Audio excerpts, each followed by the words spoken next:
Hi, I'm Travis Speck. I'm here at Bumble and Bumble in downtown New York. I'm here to talk about what you do if you have a bad haircut. Some easy ideas to fix it yourself at home, and also how to prevent this from happening in the future. I think that it's always important that you go back to the stylist who cut your hair, because a lot of times it is just a little quick fix, and all you really need to do is just cut into the hair a little bit. It's a technique that we call point cutting, and it's actually really easy to do at home. You want to get your bang section, instead of cutting straight across, you actually just want to point into the hair, almost at a slight diagonal. And you're taking weight out and you're trimming the length of the hair at the same time. You're giving her bangs a little more movement, and then they brought them up to her jawline, which I think is a little bit more of a flattering length for her as well. And then also, sometimes when the layers are too heavy, it can create a feeling of the hair having no movement. So this is a little more of an advanced technique, and I would be careful at home, but it's something you can have your stylist do, and that's just taking the weight out of the layer, removing weight from the hair. You want to take some of that length off. You just point into the hair, but it's going to leave the line a little softer. This is a good way to get rid of the split ends as well. Sometimes it just needs a little bit of something like that.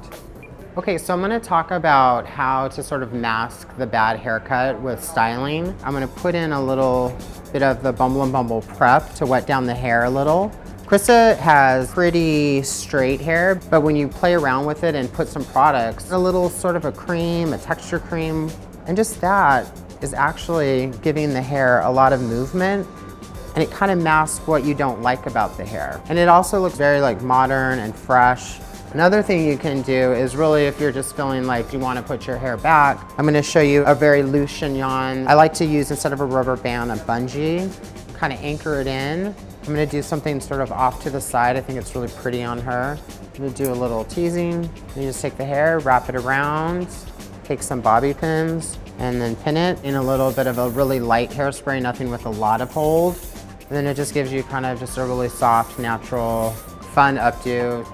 This one I think is always nice. It's a high ponytail. Take the hair and smooth it out just a little bit. It doesn't have to be perfect, but it gives it a shape and it makes it kind of fun.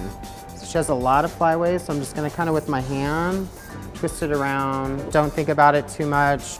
There you go. It's an easy way to fix a bad haircut. But I also want to talk about how you would prevent from getting bad haircuts in the future. An inspiration picture is always nice. It's not always going to be an exact interpretation of what you want. If you're not happy when you're still in the chair, it's always a good idea to let your stylist know. Ultimately, your stylist is trying to make you happy, and they want a happy customer. They want their clients to leave happy and to feel good about their hair.